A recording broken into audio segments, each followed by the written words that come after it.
warahmatullahi wabarakatuh. Nama saya Muhammad Rafli Zaki. Saya di sini menjelaskan tentang demokrasi Pancasila.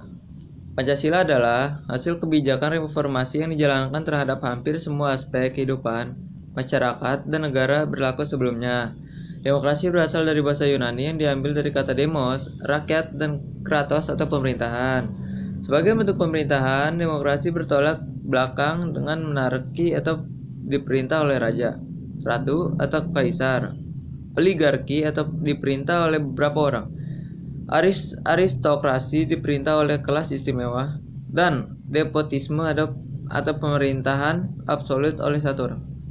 Prinsip pokok Pancasila adalah sebagai berikut: pelindungan terhadap hak asasi manusia, pengambilan keputusan atau dasar musyawarah, peradilan yang merdeka. Berarti badan peradilan atau kehakiman merupakan badan yang merdeka, artinya terlepas dari pengaruh kekuasaan pemerintah dan kekuasaan lain. Contohnya itu presiden, BPK, DPR, atau lainnya.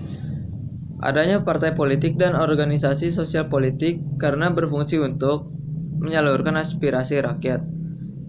Yang kelima, melaksanakan pemilihan umum. Kedaulatan adalah di tangan rakyat dan dilaksanakan menurut Undang-Undang Dasar Pasal 1 Ayat 2 UUD 1945. Keseimbangan antara hak dan kewajiban. Pelaksanaan kebebasan bertanggung jawab secara moral kepada Tuhan Yang Maha Esa, diri sendiri, masyarakat, dan negara maupun orang lain. Menjunjung tinggi dan cita-cita nasional. Pemerintahan berdasarkan hukum. Dalam penjelasan UUD 1945 dinyatakan, yang pertama, Indonesia ialah negara berdasarkan hukum dan tidak berdasarkan kekuasaan belaka.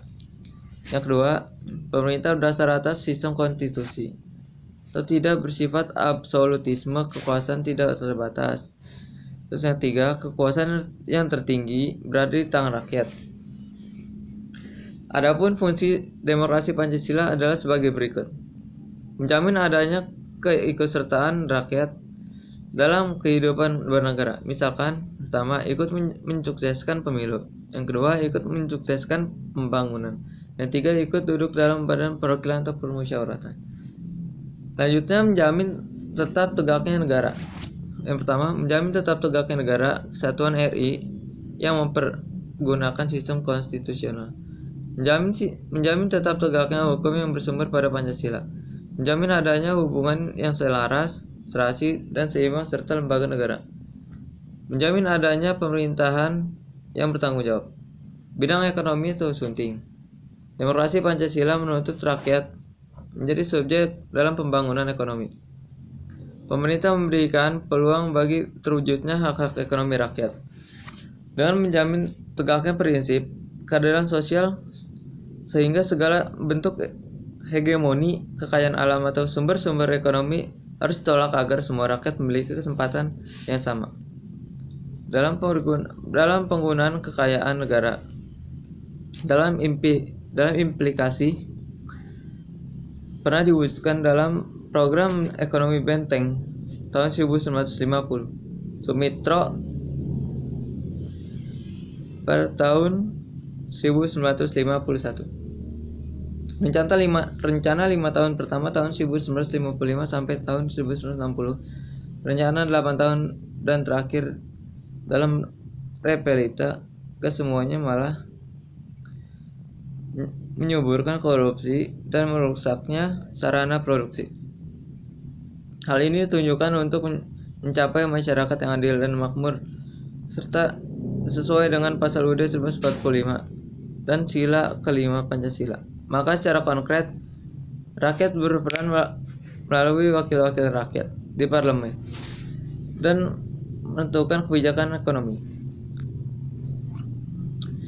Bidang kebudayaan nasional. Demokrasi Pancasila menjamin adanya fasilitasi dari pihak pemerintah agar keunikan dan kemajemukan budaya Indonesia yang tetap dipertahankan dan ketumbuhkan, sehingga kekayaan nilai-nilai yang terkandung dalamnya dapat terpelihara dengan baik.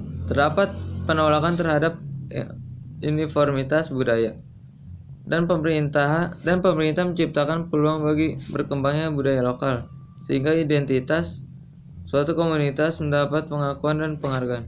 Demokrasi Indonesia yang berlandaskan Pancasila dan UUD 1945 memiliki keunggulan tertentu.